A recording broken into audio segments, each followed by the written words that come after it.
Bonjour à tous, on se retrouve aujourd'hui pour un nouveau tutoriel vidéo pas à pas de mon patron Roselia.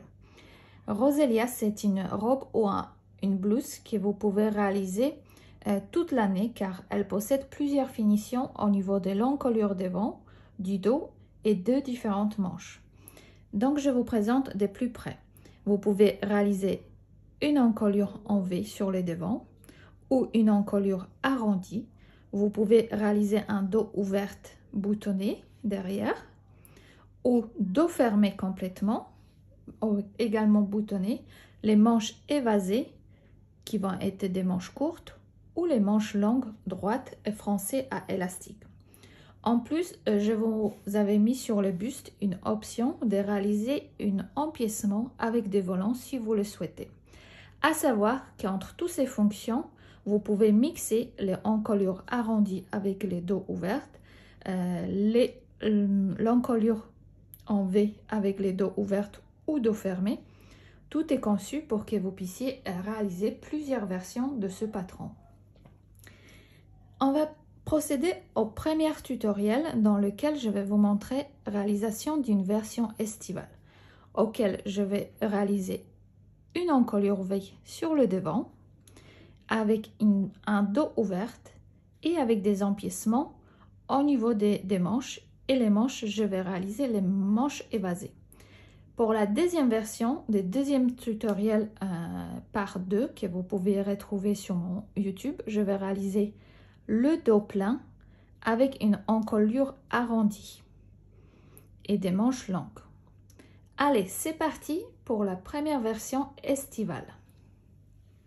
Allez, c'est parti pour l'assemblage de la version estivale de Roselia. Au moment que vous choisissez une encolure en V, comme ici, il faudra faire une finition de l'encolure avec une paremonture. C'est-à-dire que vous pouvez réaliser une paremonture pour les dos ouvertes comme pour les dos fermés.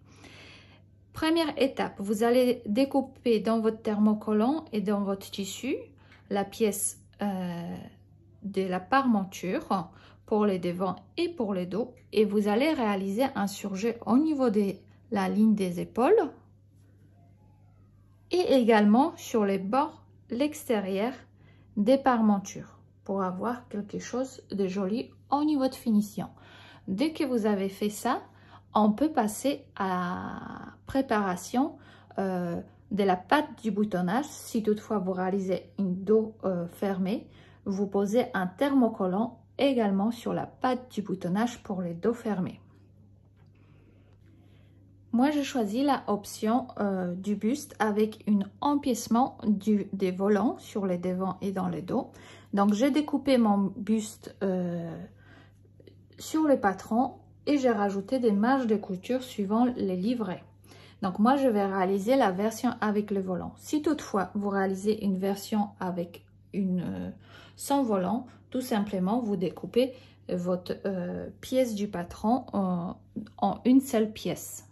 Alors, pour réaliser les volants, on a découpé 2 volants qui sont présentés comme ceci. Et on va venir réaliser un repli sur les bords, l'arrondi du volant. Et également, on va passer 2 fils de France sur les bas du volant. 2 fils de France, vous réglez votre machine à coudre avec une tension faible et les points les plus longs possibles. Souvent, c'est les points 5. Et du coup, on va réaliser 2 coutures parallèles pour pouvoir froncer nos volants.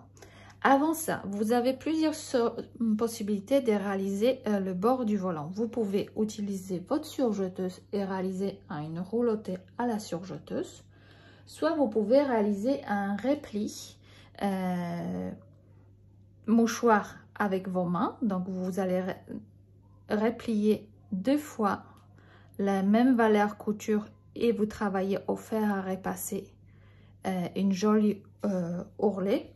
Soit il existe aussi des roulotés, les pieds roulotés pour les machines à coudre, comme ceci. Et dans ce cas-là, ce que c'est le plus simple à faire, c'est que je vais passer une fois avec une pierre roulottée pour avoir mon premier repli. Et après, je vais rabattre deuxième fois mon volant pour avoir quelque chose consistant au niveau de finition. Car ceci, c'est un coton fin. Et c'est vrai qu'avec un coton aussi fin, pour avoir une jolie tenue à mes volants, il faudra avoir quelque chose assez rigide au niveau des bords.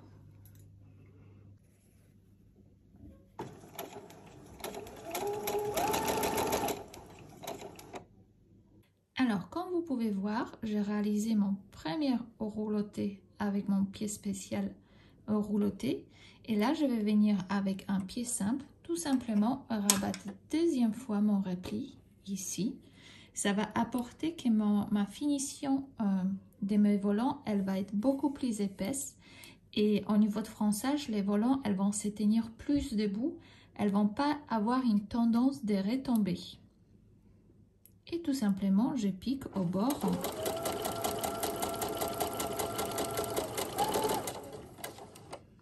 Tout long. J'ai réalisé mes deux volants. Donc, on a réalisé les deux fois les replis sur le bord du volant pour avoir quelque chose qui, voilà, une fois qui va être froncé, qui va avoir une tenue. Et également, j'ai fait passer en fil rouge 2 fils de France sur toute la longueur de mes volants pour pouvoir les froncer et adapter à mon buste. Donc maintenant, on va passer à l'assemblage du buste. La prochaine étape, ce sera de réaliser un surjet sur la ligne des épaules de notre buste pour la partie devant et pour la partie dos. Donc on vient les surjeter les épaules. Donc si vous réalisez un buste en entier sans les empiècements de devant, vous tout simplement vous surjetez votre buste de la ligne d'épaule en entier et vous pouvez déjà placer endroit contre endroit le devant avec le dos. Donc là, je positionne mon endroit du devant avec endroit du dos. Je aligne les lignes des épaules et je vais venir épingler l'ensemble. Et je fais la même chose pour deuxième épaule. Donc pour celles qui font l'ensemble sans les empiècements, votre travail, elle s'arrête là. Vous venez juste piquer une piqûre droite à 1 cm du bord ici et vous venez ouvrir au fer à repasser les coutures. Pour les personnes qui font un empiècement avec le volant, on va venir également placer, d'abord surjeter le empiècement du devant avec l'empiècement du dos. L'empiècement du dos, il va être beaucoup plus long et celle qui est devant, elle est plus courte. Donc, je surjette les hauts de la ligne d'épaule, ici, là. Et pour ma deuxième manche, c'est pareil. J'ai tout simplement surjeté et je viens placer également endroit contre endroit.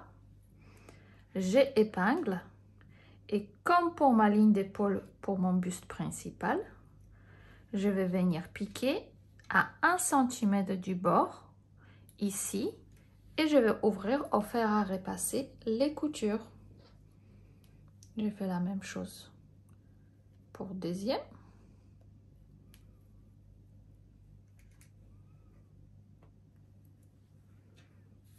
Comme ceci. J'ai réalisé les coutures des épaules sur mon devant et les dos.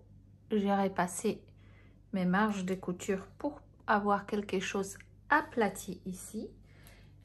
Pour les personnes qui font option avec les empiècements, également nous avons assemblé la partie des lignes d'épaule des empiècements pour les deux côtés. Donc elles vont venir à la fin se positionner ici comme ça. Donc, il y a une partie plus longue qui est qui vont se positionner ici et là on va insérer le volant.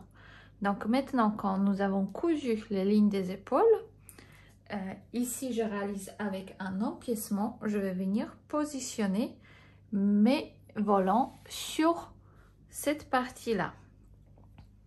Alors, pour assembler les volants à mon buste, je vais tout simplement prendre mon volant en moitié pour avoir à peu près mon point repère du milieu de mon volant que je vais venir épingler aux parties de l'épaule de mon buste. Donc je viens pour me positionner sur la ligne des coutures d'épaule avec mon milieu de volant et j'épingle endroit contre endroit. Et là c'est indiqué dans le livret qu'il faudra commencer et arrêter le volant à 4 cm du bord. Donc pour cela, je vais prendre mon règle.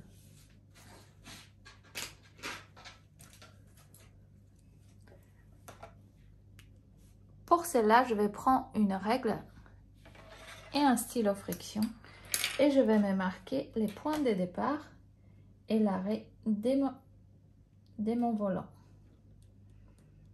Hop, donc je marque au stylo friction ici et également de l'autre côté.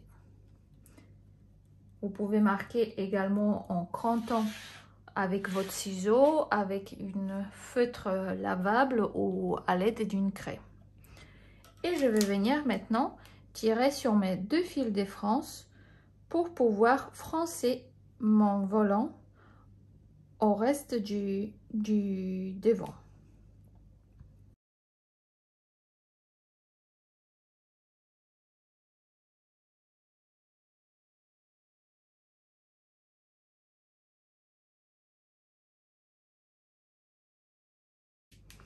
Personnellement, j'aime bien froncer un peu plus au niveau de mon épaule et diminuer les fronçages en arrivant vers le bas. Après, vous êtes libre vraiment de positionner vos volants quand vous les souhaitez. Soit vous faites fronçage régulier sur l'ensemble de l'empiècement, soit tout simplement vous venez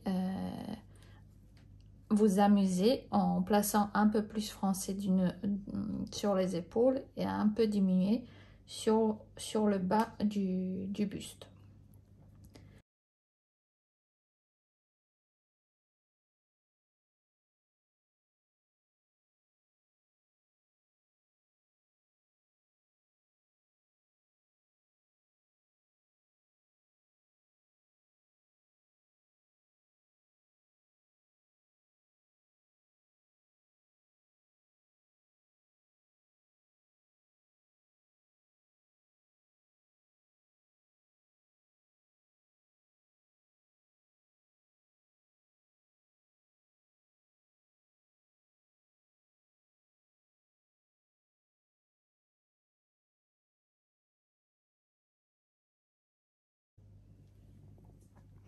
J'ai épinglé la première partie de mon volant et je vais faire la même chose de l'autre côté de ma pièce ici.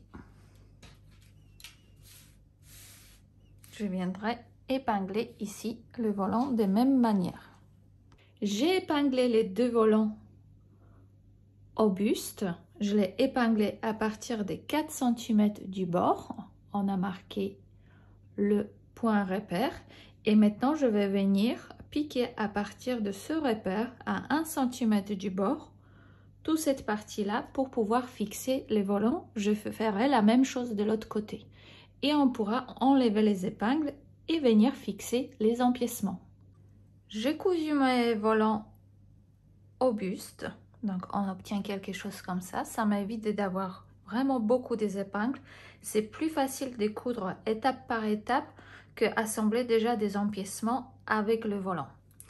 Donc, et là je vais venir positionner mes empiècements pour ma partie du reste du buste. Donc nous avons déjà cousu, donc soit vous mettez des épingles au fur et à mesure pour vous indiquer où est dos ou devant, ou je vous répète que la partie du dos, elle va être celle qui va être plus longue. Donc là, j'en ai mon dos, parce que si je les positionne endroit contre endroit, j'en ai une qui est plus longue que l'autre, et en plus que fléchage au niveau des lignes de emmanchelure, de entournure, elle va être moins courbée que pour la partie de devant. Donc ça c'est mon dos. Donc je sais que c'est mon dos, donc je vais la positionner ici pour bien visualiser ce que ça va donner. Et je fais la même chose de cet côté-là. Ça va donner ceci. Donc là maintenant, il faudra que je vienne positionner endroit contre l'envers de mes volants mon empiècement. Donc comme toujours, je vais d'abord venir chercher mon couture d'épaule qui va être vraiment mon point repère, comment il faut positionner l'ensemble, et je viens épingler. Donc j'aligne bien mes coutures des côtés.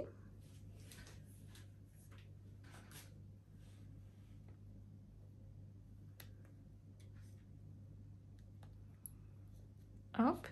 Et maintenant je vais tout simplement venir placer ce bord en arrondi en le épinglant. Donc là on va commencer sans trop tirer non plus, c'est vraiment, on va plutôt faire tourner notre pièce. Hop.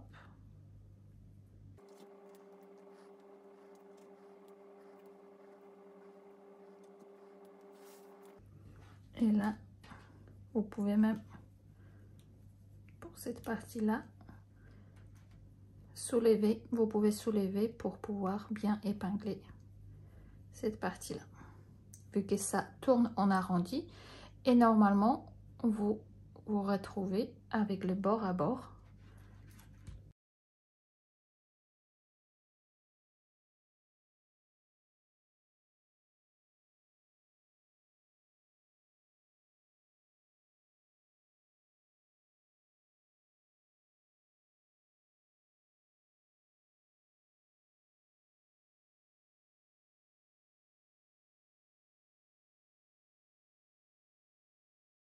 Voici ce que ça donne une fois épinglé. Donc ça tire légèrement sur les empiècements, mais une fois qu'on va le piquer et surjeter, on pourra repasser et le bien placer vers l'intérieur, et ça va se positionner bien.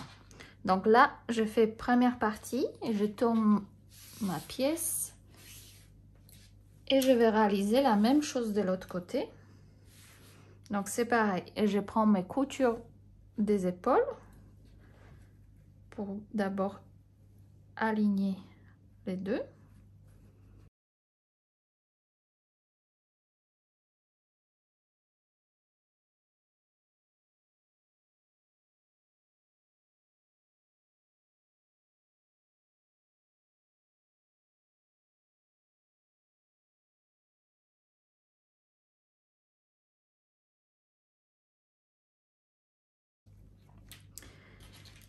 Donc une fois, je vous montre, une fois épinglé, ça donne ceci. Donc hop, essayez de vous montrer. Donc ça devrait donner ceci une fois épinglé. Hop, donc on a fait notre épinglage qui est là, et là on va venir piquer nos empiècements à 1 cm du bord sur vraiment toute la partie du empiècement. Et voici ce que ça donne une fois les empiècements sont assemblés au reste du vêtement avec les volants. Donc on retrouve sur l'envers notre ligne d'épaule qui est parfaitement alignée, et là je viens repasser mes marges de couture avec les volants et entre la pièce de devant du dos et mes empiècements vers l'encolure. Donc je viens travailler au fer à repasser toute cette partie qui est courbée de mon empiècement pour que tout se positionne parfaitement à plat et bien. Et maintenant, une fois que nous avons terminé ceci, on peut venir travailler sur notre parmenture qu'on viendra assembler à l'encolure de cette robe. Maintenant, on peut venir assembler les parmentures. Donc, pour cela, on prend nos parmentures de dos et notre parmenture de devant. Et tout simplement, je viens épingler les épaules.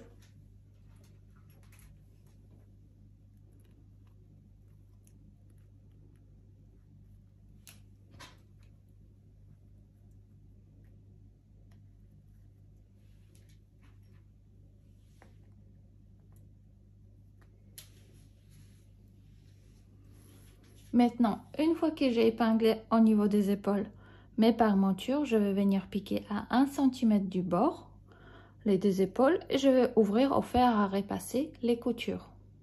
Et voici ce que ça donne une fois que nous avons cousu la ligne des épaules de parmenture. On a repassé les coutures pour les aplatir. On va commencer par assemblage de la parmenture au reste du vêtement. Donc nous avons notre devant nous avec la partie du dos et du devant. Et on va venir maintenant placer notre parmenture endroit contre endroit avec le reste du vêtement. Donc on va toujours en repère retrouver nos coutures des épaules. Donc moi j'aligne d'abord ici, toujours. Comme ça je sais qu'une fois cousu, mes lignes des épaules, elles vont être bien. Et la même chose de l'autre côté. Et maintenant, on fait tout simplement positionner notre parmenture sur la reste du vêtement. Donc là, on va bien plaquer ensemble en faisant épingler notre parmenture au devant.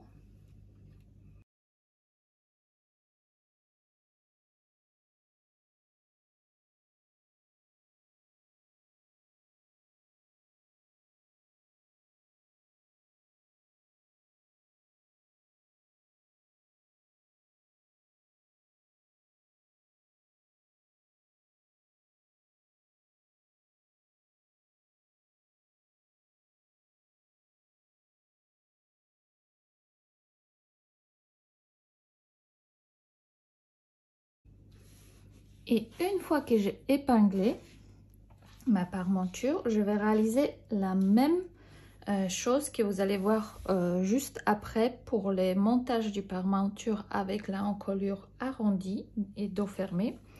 Je viens tracer ici mes marges de couture car je voudrais qu'au niveau de mes pointes ici, ça soit bien marqué ma couture pour bien reproduire l'angle du coupe du patron et également dans le dos.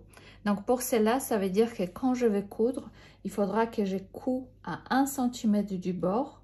Quand je vais arriver à l'angle, je m'arrête, je vais soulever ma pied de biche, je vais tourner mes pièces pour pouvoir répartir tranquillement droit ici, jusqu'à ici d'avoir mon point vraiment milieu, laisser mon aiguille plantée et répartir ici, la même chose, et pouvoir faire le tour de l'encolure.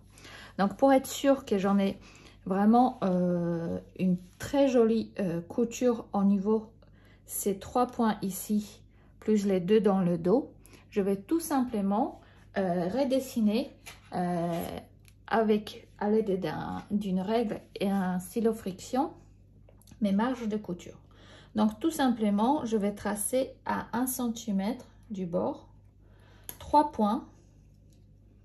Donc toujours 3 parce que si on passe par les 3 points, ça veut dire que la droite, elle va être vraiment bien.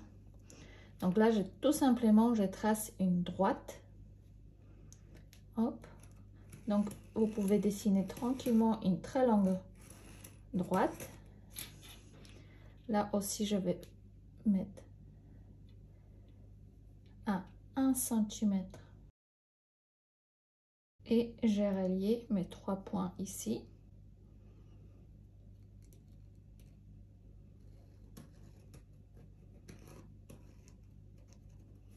Et là, l'angle où mes deux droites, elles se croisent, j'aurai mon angle de ma l'encolure. Et je fais la même chose de l'autre côté.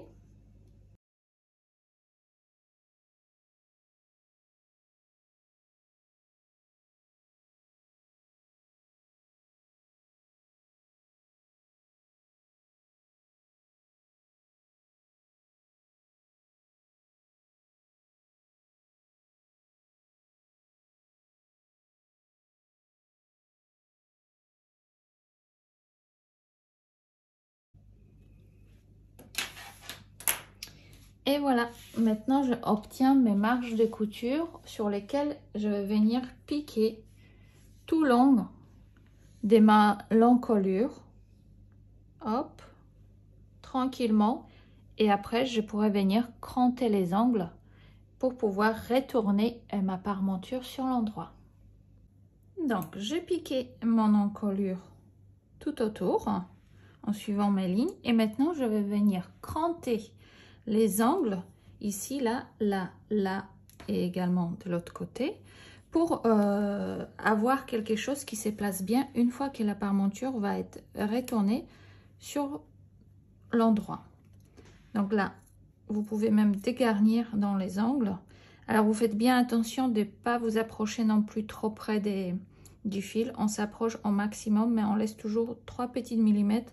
Sinon, la couture, elle risque de se casser. Hop.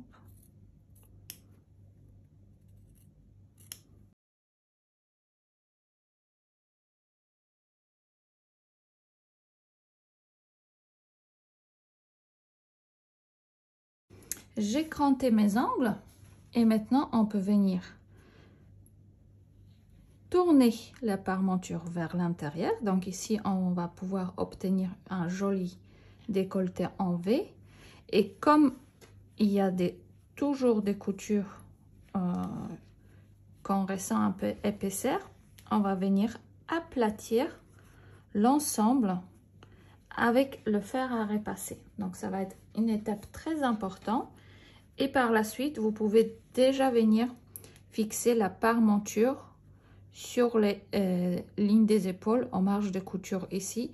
Moi, souvent, je continue à passer un petit fil à la main pour accrocher au maximum ma parmenture. Comme ça, je suis sûre qu'elle ne va pas bouger. Hop.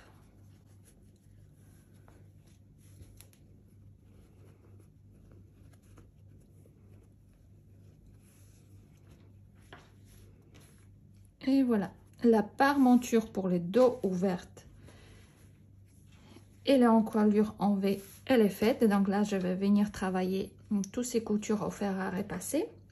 Et je vous montre tout de suite la parmenture en V pour les devants avec une parmenture de dos arrondi. Alors, dans les étapes du montage de la robe Rosélie, vous pouvez vous retrouver à faire une parmenture pour les dos fermés avec pas de boutonnage et une encolure en V pour le devant.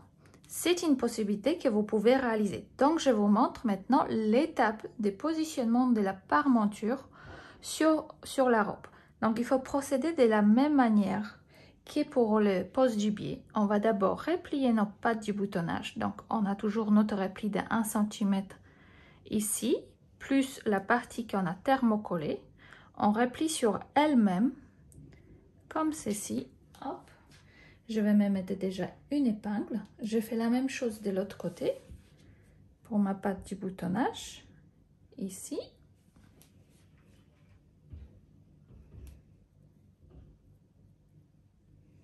Et maintenant, je peux venir positionner ma parmenture que j'ai réalisée de la même manière que pour la parmenture des robes avec dos ouverte. C'est-à-dire qu'on prend les parties des parmentures, on les coud endroit contre endroit à 1 cm du bord. On ouvre les coutures au fer à repasser et on surjette l'ensemble des tours de la parmenture pour avoir une jolie finition. Et maintenant, je vais venir positionner endroit contre endroit avec mon encolure. Donc, je vais commencer par positionner les épaules, qui sont toujours notre point de repère, qu'il faudra respecter. Et je marque avec une épingle. Je fais la même chose de l'autre côté pour mon épaule. Je fais vraiment aligner les lignes de couture. Hop. Et là, je peux venir positionner tout simplement ma parmenture d'encolure dos sur ma patte du boutonnage. Et j'épingle cette partie-là.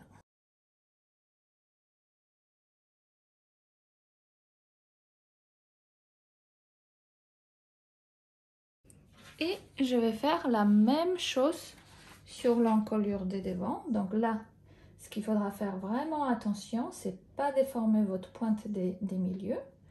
Donc là, hop, je commence par mon milieu.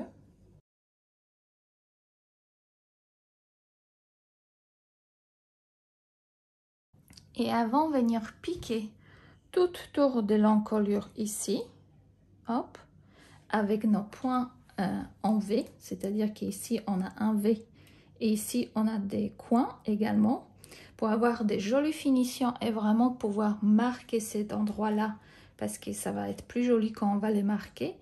En fait, je vais venir piquer à 1 cm du bord à partir du pas du boutonnage. Je vais aller jusqu'au là. Je vais laisser pointer mon aiguille de ma machine à coudre. Je vais soulever ma pied de biche et je vais répartir ici. Au point du V ici, je vais laisser mon aiguille de ma machine à coudre plantée.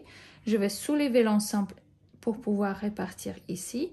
C'est pareil, je fais un arrêt, je retourne tout sous ma machine à coudre et je répare ici jusqu'au là. Si vous n'êtes pas à l'aise dans les marges de couture d'1 cm ici et vous avez peur de ne pas bien marquer votre ongle à même endroit, je vous conseille vivement de redessiner le trait des marges de couture pour obtenir quelque chose de joli.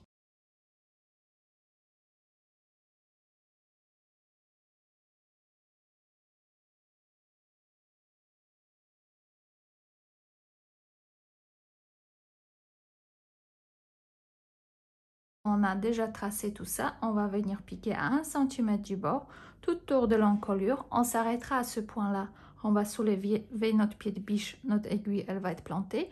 On réparte ici et on fait comme ça tout notre tour de l'encolure. Et par la suite, on pourra cranter dans ces endroits-là où il y a les coins, notre tissu, toute cette partie-là arrondie également de l'encolure pour qu'elle se positionne bien. Et on pourra repasser. Maintenant que nous avons cousu cette encolure là, on vient tout simplement cranter la partie des angles. Donc on crante avec des petits ciseaux ce que vous avez à la maison. Hop. Donc on peut cranter même en V pour avoir moins de matière.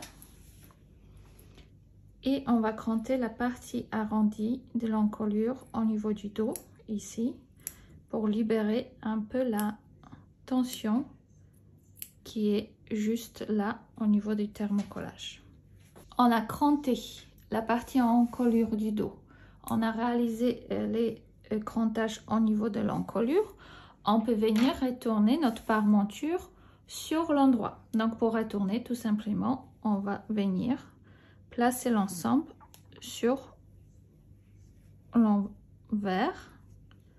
Et là, vous voyez, par rapport de notre patte du boutonnage, on a quelque chose comme ça. On va venir dégarnir l'angle ici. La même chose de l'autre côté. Et là, on va obtenir quelque chose du propre.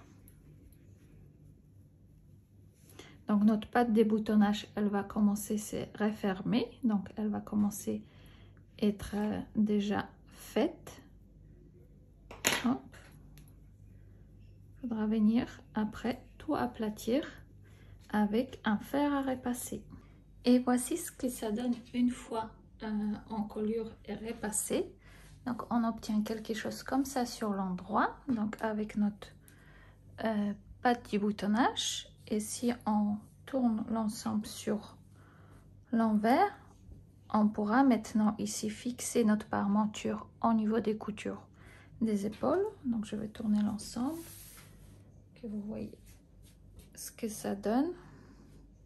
Donc là, il faudra que maintenant je continue mes coutures des manches et des côtés.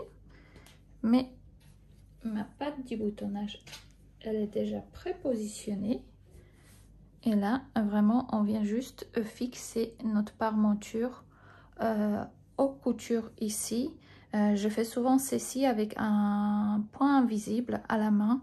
En fait, je vais venir tout simplement faire venir tenir cette parmenture là aux coutures ici. Hop, je vais faire 2-3 points pour fixer la parmenture, qu'elle ne bouge pas quand je vais porter mon haut. Maintenant, on peut passer à assemblage du côté de notre buste. Donc pour cela, on va prendre notre dos et on va les placer endroit contre endroit. Avec le devant, on fait bien aligner les coutures des côtés ici.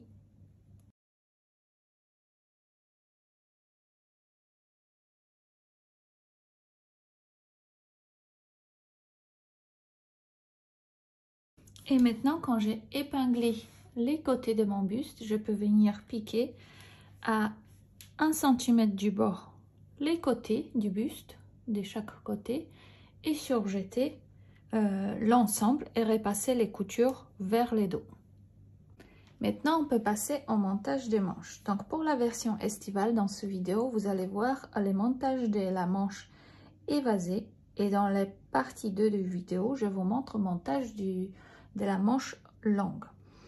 Donc ici pour la version estivale, j'ai imaginé une manche évasée qu'on appelle souvent les manches papillons, à savoir que cette manche, elle n'a pas non plus immense volume des papillons pour ne pas alourdir votre silhouette, vu qu'il y a déjà des franges au niveau des épaules.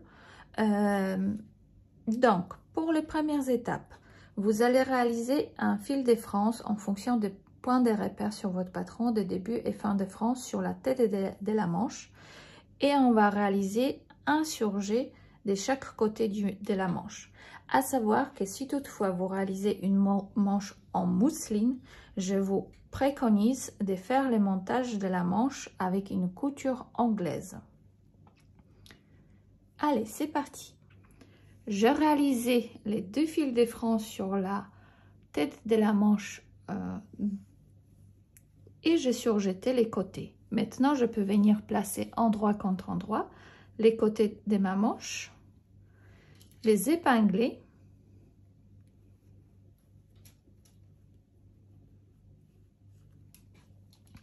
et je vais venir piquer à 1 cm du bord tout le long de ma manche et je viendrai ouvrir au fer à repasser les coutures.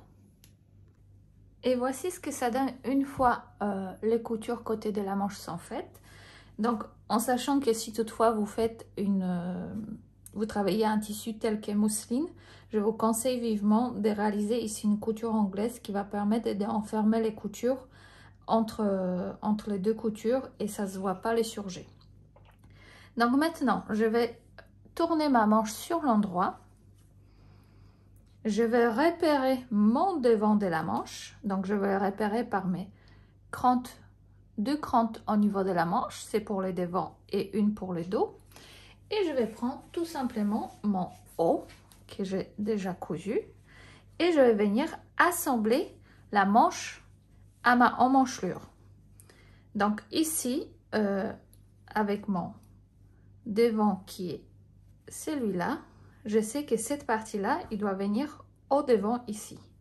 Donc ce que je vais faire, que je vais venir tout simplement placer endroit contre endroit, première couture des côtés, je m'épingle comme ceci pour que ça soit bien aligné les coutures côté avec ma couture de la manche. Là je la tourne sur l'envers, mon haut, et hop, je fais tout simplement répartir ma manche dans cette emmanchelure.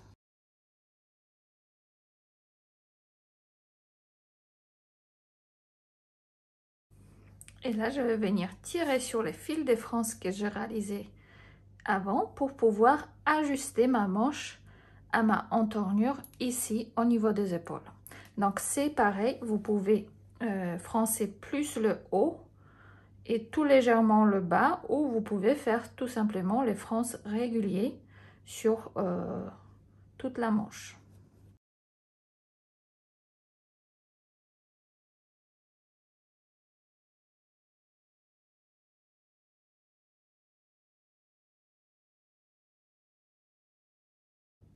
Hop. Donc on fait bien répartir les fronces pour que ça soit froncé à peu près régulièrement.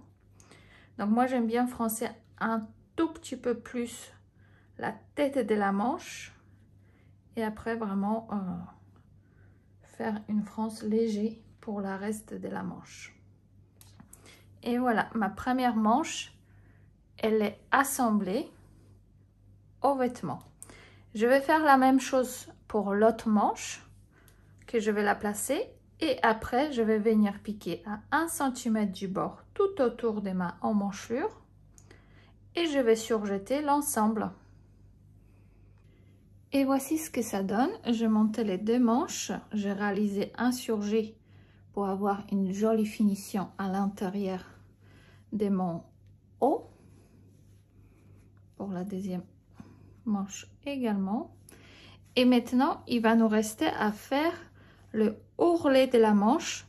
Donc soit vous travaillez un petit ourlet à la main en faisant replier 2 fois 0,5 cm avec un fer repassé et vous piquez.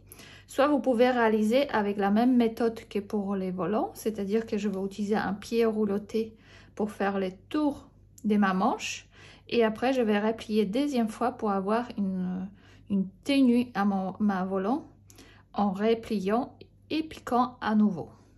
Vous pouvez également réaliser un rouloté à la surjeteuse. C'est vraiment en fonction de ce que vous avez envie. Vous pouvez personnaliser cette cousette.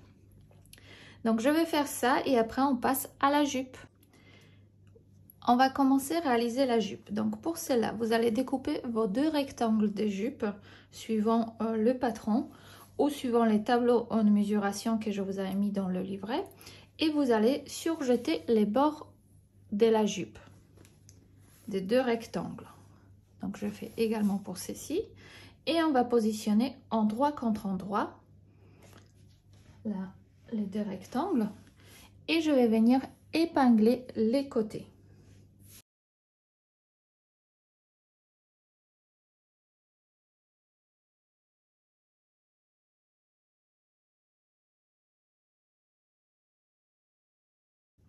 Et maintenant je vais venir piquer à 1 cm du bord le côté de ma jupe.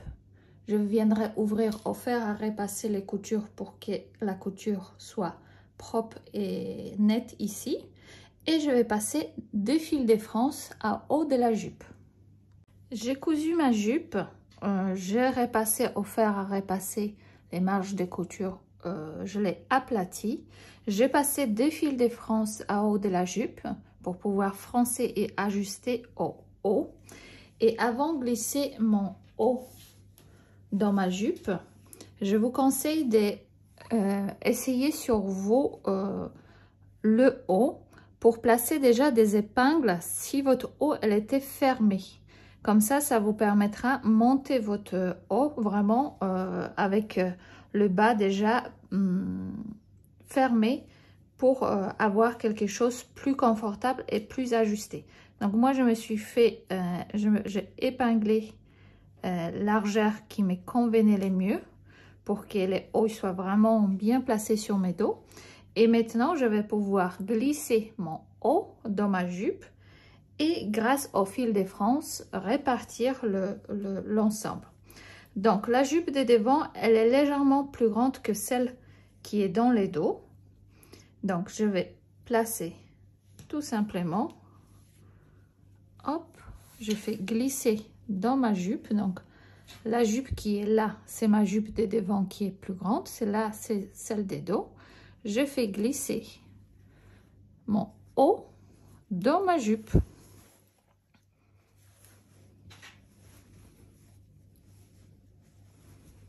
Et là, je vais venir d'abord placer mes coutures côté avec les coutures côté.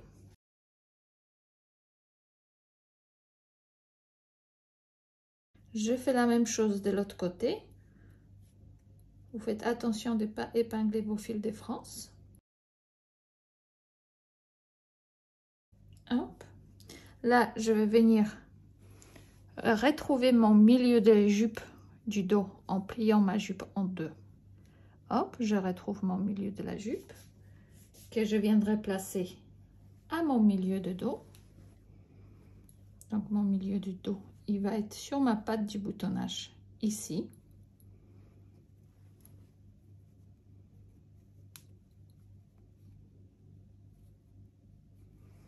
Et je fais la même chose pour le devant. Je vais venir chercher milieu de ma jupe de devant, hop, ici. Je mets une épingle et je viendrai la placer avec mon milieu de devant qui est juste ici. Et là maintenant, cette partie-là, je vais venir répartir grâce au fil de France pour ajuster la jupe au haut. Donc là, je vais venir tirer tout doucement sur mes deux fils de France.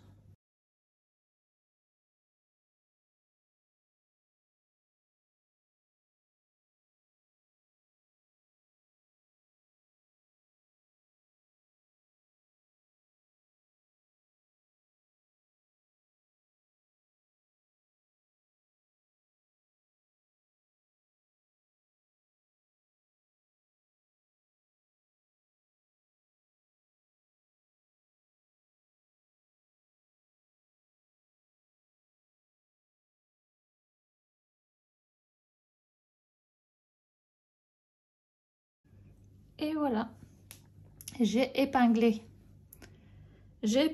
ma jupe avec le haut.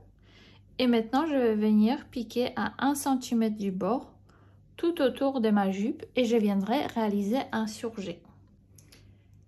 Ça y est, nous avons cousu le haut avec la jupe. On obtient déjà un vêtement qui est terminé. Donc, on a réalisé un surjet pour une jolie finition au niveau de notre taille. Si toutefois, vous essayez votre robe et vous voudriez avoir quelque chose plus centré sur votre robe, vous pouvez rajouter une élastique sur les marges de couture qui va permettre de resserrer la robe à votre taille. Donc, vous prenez avec élastique votre tour de taille que vous souhaitez que l'élastique elle soit, c'est-à-dire qu'il y a une quand même élasticité pour puisse tirer votre vêtement vers vous. Et maintenant, vous allez la partager en deux, hop, avec une épingle. Et vous pouvez la diviser encore en deux, chaque morceau, pour obtenir 4 morceaux exactement pareils, qui vont représenter en réalité notre haut du vêtement. Hop. Et on va venir positionner notre élastique sur notre marge de couture. Ici, on fait 3 petites pointes droites sur l'élastique, puis un zigzag. Et là, on va placer notre première aiguille au milieu de notre haut. Donc, il faudra tenir élastique tiré en cousant en zigzag sur les marges de couture votre élastique.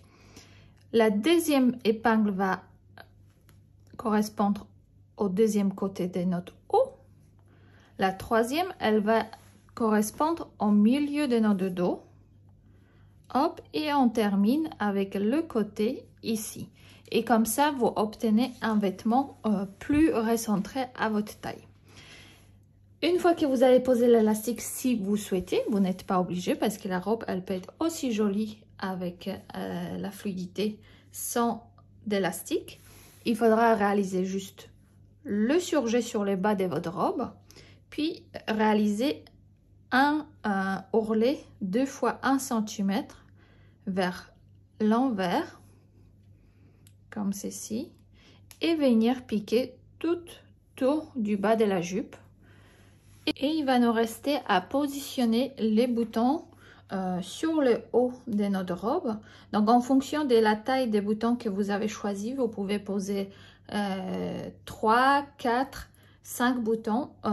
Je vous conseille pour les dos ouverts, utilisez plutôt les boutons plus grands parce qu'ici on peut avoir une tendance que ça s'ouvre et autant que ça soit bien plaqué, vous pouvez même orienter votre boutonnière plutôt dans ce sens-là que dans ce sens-là, ça risque de se ouvrir. Par contre, si vous réalisez vos boutonnières dans le sens comme ceci, vous êtes sûr que quand vous allez bouger vos bras, les boutons ils vont pas se ouvrir. Donc pour mesurer votre écartement entre les boutons, soit vous avez déjà un petit outil comme ceci et vous disposez tout simplement sur votre robe pour définir les distances de votre bouton. Sinon à partir d'une règle, vous pouvez tracer l'espacement pareil pour pouvoir coudre vos boutonnières.